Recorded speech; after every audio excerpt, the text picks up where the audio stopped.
우주는 인류에게 무한한 가능성을 제공하는 미지의 세계입니다.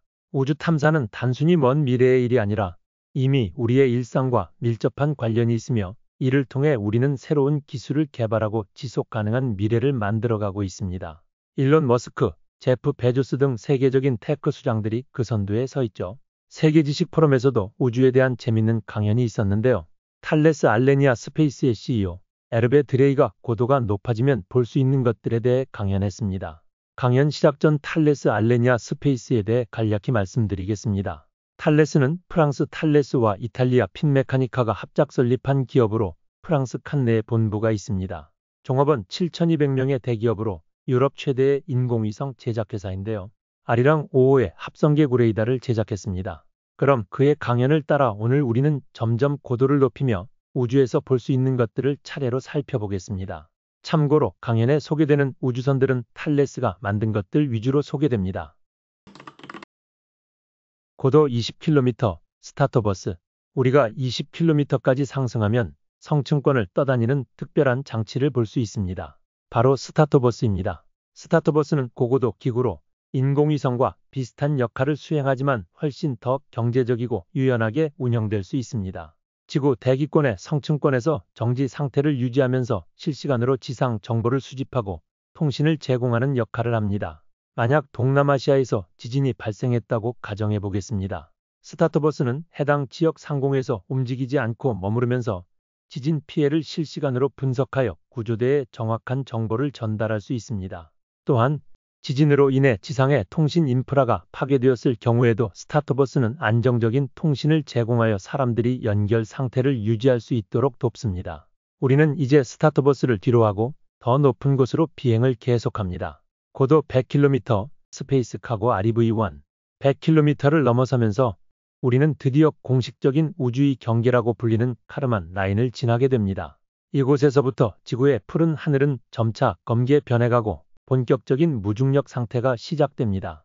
이곳에서 우리는 또 하나의 혁신적인 우주 기술을 발견할 수 있습니다. 바로 스페이스 카고 REV-1입니다. 스페이스 카고 REV-1은 인류 최초의 자동화 우주 공장으로 지구에서는 실현할 수 없는 다양한 실험과 제조 공정을 수행하는 공간입니다. 무중력 환경에서는 합금이 완벽하게 혼합되며 결정화 과정이 더욱 정밀하게 이루어집니다. 이를 통해 더욱 강력하고 가벼운 신소재 개발이나 제약 산업에서는 세포 성장 속도를 높여 혁신적인 치료제를 개발하는 데 활용될 수 있습니다. 우리는 이제 다시 비행을 계속하며 더 높은 곳으로 향합니다. 고도 400km 국제우주정거장 ISS. 고도 400km에 도달하면 우리 눈앞에 거대한 구조물이 나타납니다. 바로 국제우주정거장 ISS입니다. ISS는 지난 30년 동안 운영되었으며 전 세계 23개국의 280명 이상의 우주비행사들이 이곳에서 연구와 실험을 수행해 왔습니다. 이곳에서는 인류가 우주에서 장기적으로 생활할 수 있는 방법을 연구하며 중력 없는 환경에서 다양한 과학적 실험을 수행하고 있습니다. 예를 들어 우주에서의 장기 체류가 인간의 건강에 미치는 영향을 연구하는 것은 화성과 같은 먼 행성으로의 유인 탐사를 준비하는 데 필수적입니다. 또한 ISS에서는 식물 재배 실험이 진행되며 우주 식량 자원의 가능성을 탐색하고 있습니다. 2022년부터 ISS는 새로운 변화를 맞이했습니다. 바로 민간 우주비행사들이 우주정거장에서 연구를 수행하기 시작한 것입니다. 엑시엄이라는 기업이 최초의 민간 우주비행사를 파견하며 ISS는 더 이상 정부 주도의 연구시설이 아닌 민간과 공공이 협력하는 새로운 공간으로 변화하고 있습니다. 하지만 ISS의 시대도 서서히 막을 내리고 있습니다. 2030년 이후에는 ISS가 퇴역할 예정이며 이를 대체할 새로운 민간 우주정거장이 등장할 것입니다. 미래에는 지구 저궤도의 다양한 민간 우주정거장이 운영되며 우주는 더 이상 국가의 영역이 아니라 기업과 개인이 참여하는 공간이 될 것입니다. 고도 1400km 데이터센터 실증위성. 고도 1400km에 도달하면 우리는 데이터센터 실증위성을 발견할 수 있습니다. 현재 데이터 센터는 전 세계 전력 소비량의 13%를 차지할 것으로 예상되며 냉각을 위해 엄청난 양의 물을 사용하고 있습니다. 따라서 과학자들은 우주의 데이터 센터를 배치하여 태양 에너지를 활용하고 우주의 자연적인 냉각 효과를 이용하는 방식을 연구하고 있습니다. 이 개념은 2024년 유럽 연구진이 발표한 연구 결과에서 비롯되었으며 2030년까지 본격적인 실증 실험이 진행될 예정입니다. 고도 23,000km 갈릴레오 위성. 고도 23,000km에 도달하면 우리는 유럽의 갈릴레오 위성의 내비게이션 시스템을 볼 수 있습니다. GPS가 미국이 주도하는 글로벌 내비게이션 시스템이라면 갈릴레오는 유럽연합이 독립적으로 운영하는 고정밀 내비게이션 시스템입니다. 현재 40억 명이 갈릴레오 시스템을 이용하고 있으며 이는 기존 GPS보다 최대 1m 더 정밀한 위치 정보를 제공합니다. 이러한 시스템은 미래 자율주행차, 드론 그리고 로봇 배송 시스템의 필수적인 역할을 하게 될 것입니다. 우리는 이제 정지궤도까지 상승합니다. 고도 36,000km, 정지궤도. 고도 36,000km에서는 위성들이 지구의 자전속도와 동일하게 움직이며 항상 같은 지역을 관찰합니다.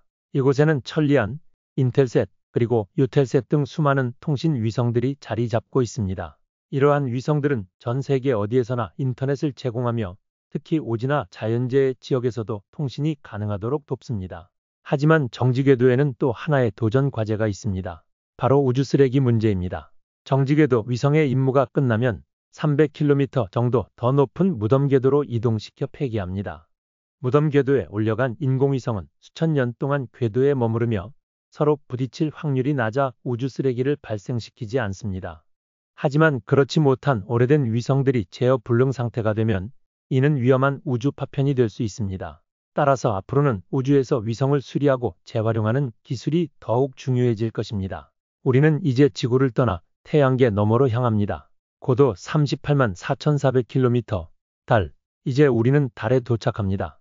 나사와 여러 국가들이 협력하는 아르테미스 프로젝트는 2030년까지 인류가 달에 지속적으로 거주할 수 있는 환경을 구축하는 것을 목표로 하고 있습니다.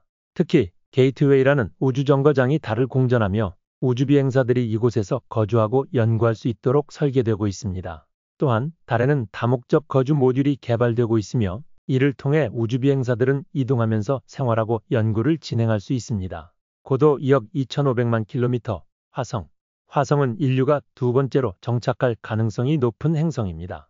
현재 스페이스X, 나사, 유럽우주국 그리고 중국과 일본의 우주기관들이 화성 유인 탐사 프로젝트를 준비하고 있습니다. 특히 스페이스X의 스타쉽은 인류가 화성에 대규모로 정착할 수 있도록 개발되고 있으며 2040년까지 화성에서의 거주가 가능할 것으로 예상됩니다.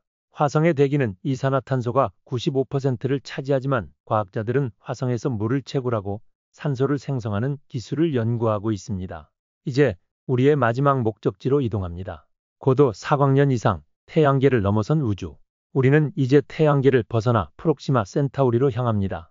이 별은 지구에서 가장 가까운 항성계로 약 4.2광년, 그러니까 약 40조 킬로미터 떨어져 있습니다. 과학자들은 이곳에 생명체가 존재할 가능성이 있는 행성이 존재할지도 모른다고 추측하고 있습니다. 현재 기술로는 이곳에 도달하는데 수만 년이 걸리지만 미래에는 광속 추진과 같은 혁신적인 기술이 개발되어 더 빠르게 우주를 탐험할 수 있을 것입니다. 우주와 인류의 미래. 연사인 에르베 드레이는 이렇게 이야기하며 강연을 마칩니다. 우리는 이제 다시 지구로 돌아가려 합니다. 하지만 우리의 여정은 끝이 아닙니다. 우주는 인류가 함께 개척해 나가야 할 공간이며 우리는 이를 통해 지속 가능한 미래를 만들어 가야 합니다. Space for life. Thank you very much.